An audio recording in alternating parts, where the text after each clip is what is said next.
Welcome to a slow, beginner-friendly lesson on using integers, made for absolute beginners. You know what an int is. Now we only practice using ints with variables and printing. Arithmetic operators get their own videos. Whole numbers are everywhere once you look. Your age, the number of items in a cart, a page number, a seat on a plane. Python calls these integers, or ints for short. They have no decimal point and no fractional part. 3 is an int. 42 is an int. -7 is an int. Because they show up so often, Python gives them a whole family of operations, and today we learn the ones you will use every single day.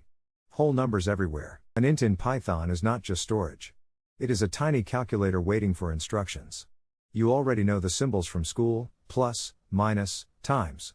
Python borrows them and adds a few of its own for the cases that matter in code, like remainder and powers.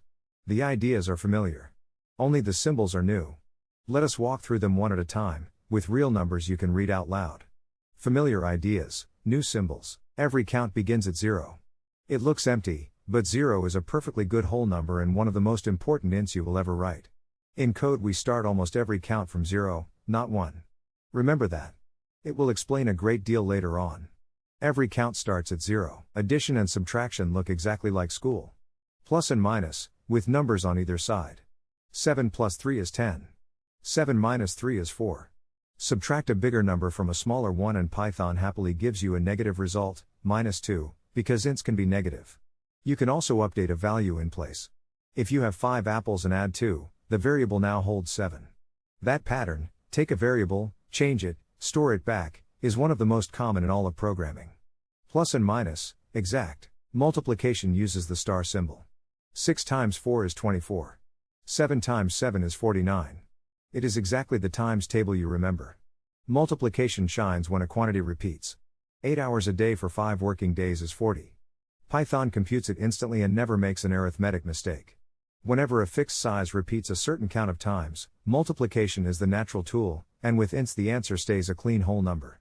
Star means times. Here is a surprise that catches every beginner. Python has 2 different division symbols, and they do 2 different things.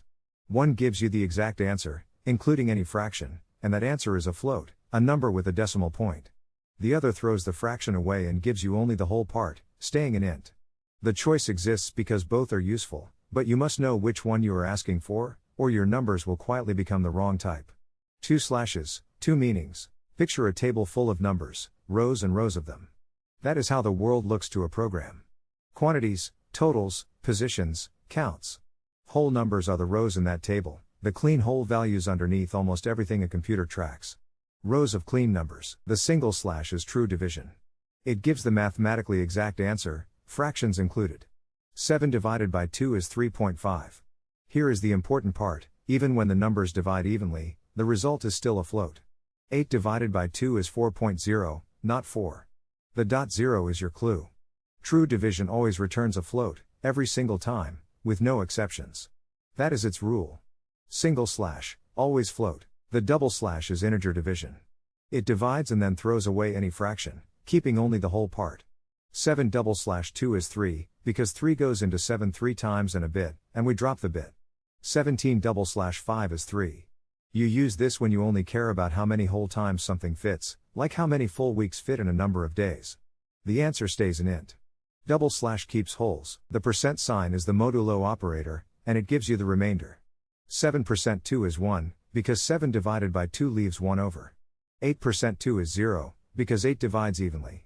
This is school long division, the leftover piece. Modulo is wonderful for asking questions like, is this number even, or does this count line up with a weekly cycle?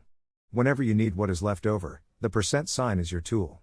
Percent gives the remainder. Data, at its core, is numbers. A temperature reading, a vote tally, a price, a distance. Before it becomes anything fancy, it starts as a whole number someone counted. When you work with whole numbers fluently, you are speaking the native language of data. Data is whole numbers. 2 stars together mean to the power of. 2 to the power of 3 is 8. 5 squared is 25. 10 to the 4th is 10,000. Powers grow fast, which is exactly why they are useful: doubling, squaring, and the explosive growth of anything that compounds. With ints, the result stays a whole number, no matter how large it gets. Python will happily compute very big powers without complaint. 2 stars, fast growth. Counting is the most common job an int does. You start at 0 and add 1 each time something happens. A variable named count begins at 0. Each time through, you write count equals count plus 1. After 3 steps the value is 3. That line, take the current value, add 1, store it back, is the heartbeat of counting in code. Read it slowly until it feels natural. Add 1, again and again. Counting works downward just as well. You might have 3 tickets and use 1 at a time. Ticket starts at 3. Each step subtracts 1. After 3 steps you reach 0, and 0 often means empty or done. Counting down is the mirror of counting up, the same pattern with a minus, and it is how you track anything that runs out. Subtract 1 until empty. Here is a small but important habit. Computers count positions starting from 0, not 1. The first page is page 0. The second page is page 1. The third page is page 2. It feels odd for one day and then it never surprises you again. Because positions are whole numbers, ints are the natural way to talk about where something is.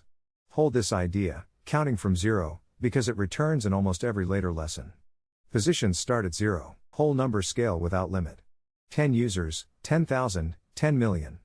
Python ints do not overflow the way they do in some older languages. They just keep growing. So the same simple arithmetic that counts apples can, in time, count a whole country. Ints scale without end. A practical pattern. Store money as whole cents, not as dollars and cents with a decimal point. A price of $14.99 becomes the int $14.99. 3 of them is $44.97, computed exactly, with no strange rounding. Decimals can cause tiny errors in arithmetic, but whole cents never do. Whenever accuracy matters, reach for ints and count the smallest unit. Count cents, stay exact. Ages are natural ints. My age is 25, my friend is 30. The difference is 5. Years until 100 is 75. Notice how every value stays a clean whole number through addition and subtraction. That is the comfort of ints. As long as you only add, subtract, and multiply, an int stays an int, and the arithmetic is exact every time. Clean arithmetic, always. Let us make the surprise fully visible. 7 is an int, but 7 divided by 2 is 3.5, which is a float. Even 8 divided by 2 is 4.0, a float, never a plain 4. True division always changes an int into a float. This is not a bug. It is Python being consistent.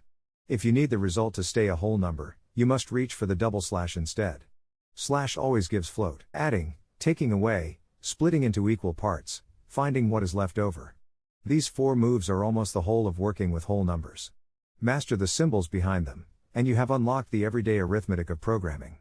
4 moves, almost everything. Let us name the one surprise clearly, so it never catches you. Adding, subtracting, and multiplying ints always gives back an int. Dividing, with the single slash, always gives a float, even when the answer is whole. Mixing an int and a float in any operation gives a float. None of this is broken. It is just a rule. Know the rule and your types will never surprise you. Know the one rule. One small practice to try when you can. Open your Python and write a few expressions out loud. 7 plus 3. 20/6. 45% 7. Say what you expect before you press enter, then check. 5 minutes of this and the symbols become second nature. Reading the symbols aloud is the fastest way to make them feel familiar. Say it, then check. Let us gather it all. Integers are whole numbers, and Python treats them as a tiny calculator. Plus and minus add and subtract. Star multiplies. Double slash divides and keeps the whole part. Percent gives the remainder. 2 stars raised to a power. And the single slash always returns a float. If those 6 symbols feel clear, you can already do most of the everyday arithmetic in code. 6 symbols, 1 surprise. The takeaway, in one line. Whole numbers have their own operations in Python, and the only surprise is that true division turns an int into a float. Everything else is the arithmetic you already know, wearing a couple of new symbols. In the next lesson we step away from numbers and meet text, the str type. Take a breath. You just learned to calculate with whole numbers. Next up, text. Thanks for watching. Next, the str type, what it is.